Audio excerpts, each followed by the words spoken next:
Hello friends, नमस्कार। आज के इस वीडियो के माध्यम से कंस्ट्रक्शन जो है रेलवे में जो होता है और इसके अलावा जैसे गति शक्ति यूनिट, ये दोनों में क्या डिफरेंस है या कौन मोर बेटर है, इसके रिगार्डिंग डिटेल जो है आज के इस वीडियो में आपको बताएंगे। अगर आप चैनल पर नए हैं तो जरूर लाइक, सब्सक्राइब और शेयर कर लें। तो सबसे पहले देख लेते हैं कंस्ट्रक्शन में क्या वर्किंग रहता है रेलवे कंस्ट्रक्शन में। तो रेलवे कंस्ट्रक्शन में जो है जो भी आप देखते होंगे नए जो प्रोजेक्ट वगैरह जो होता है, जैसे कहीं पर डबलिंग का काम होगा, जैसे सिंगल लाइन पहले से ही था, वहाँ पे डबल लाइन का अगर प्रावधान अगर आ गया प्रोविज़न, तो उस केस में आपको कंस्ट्रक्शन में रहेंगे तो वो डबल लाइन बनाना पड़ेगा। ये सारे काम जो इससे कॉन्ट्रैक्टर के माध्यम से होता है, और लेकिन आपको वो सुपरविज़न करना पड़ेगा। अगर आप जेई रहेंगे या एसएससी रहेंगे, चाहे पीवे में रहेंगे, चाहे टीआरडी में रहेंगे, सब में कंस्ट्रक्शन का जॉब रहता है। इलेक्ट्रिकल वगैरह का भी पोस्ट होता है उसमें, का ओएचई वगैरह का जो मास्ट होता है एक्चुअली उन्हीं का वर्किंग रहता है सुपरविज़न का। इसके अलावा सिग्नल का भी रहता है। तो ये रहता है आपको कंस्ट्रक्शन में वर्किंग, रेलवे कंस्ट्रक्शन में। या कहीं पर ऐसा कि जहाँ पे पहले रेलवे लाइन था ही नहीं, तो वहाँ पे रेलवे लाइन बनाया जाएगा, तो वो भी काम कंस्ट्रक्शन का ही होता है, रेलवे कंस्ट्रक्शन का। और गति शक्ति क्या होता है कि गति शक्ति जो है हर एक जो डीआरएम ऑफिस होता है रेलवे का, वहाँ पे एक गति शक्ति यूनिट बना दिया गया है, और उनके जो हेड होता है गति शक्ति का, उस कंसर्न डिवीज़न का, वो एडीआरएम होते हैं।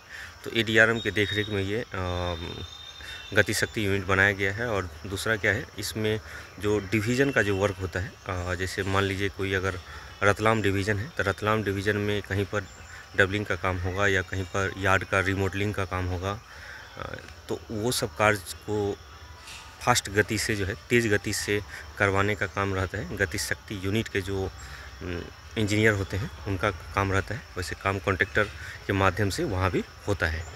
तो गति शक्ति यूनिट आपका जो है डीआरएम ऑफिस जो होता है वहीं पर जनरली आपकी पोस्टिंग होगी, या इसके अलावा कहीं पर सब यूनिट है तो वहाँ पे आपकी होगी पोस्टिंग। और ये भी काम कॉन्ट्रैक्टर के माध्यम से होता है। सुपरविज़न रेलवे के जो भी होते हैं सुपरवाइज़र, जेई और एसएससी, उनको करना रहता है।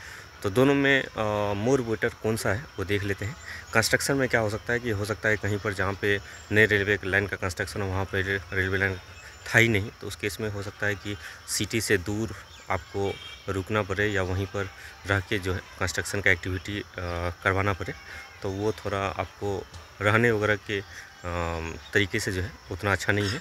लेकिन गति शक्ति यूनिट में ऐसा कुछ नहीं है। गति शक्ति यूनिट में जहाँ से पहले से रेलवे लाइन वगैरह है, वहीं पर आपकी जनरली पोस्टिंग वगैरह होती है। आपको जो बताया डीआरएम लेवल में ही जो है गति शक्ति यूनिट बनाया गया है। तो यही सब है। और दोनों में मेरे हिसाब से लाइफ स्टाइल वगैरह के मामले में अगर आप देखेंगे तो गति शक्ति यूनिट मोर बेटर है कंपेयर टू कंस्ट्रक्शन। वैसे कंस्ट्रक्शन भी काफ़ी बेहतर है, लेकिन वही फैमिली लाइफ के लिए थोड़ा मेरे हिसाब से उतना अच्छा नहीं है। ओवरऑल अच्छा है, अगर आप चूज खुद भी कर सकते हैं, बता दिया आपको। वैसे मेरे हिसाब से गति शक्ति यूनिट मोर बेटर है कंपेयर टू कंस्ट्रक्शन। अगर आपको चैनल अच्छा लगे जरूर लाइक, सब्सक्राइब शेयर कीजिए। धन्यवाद।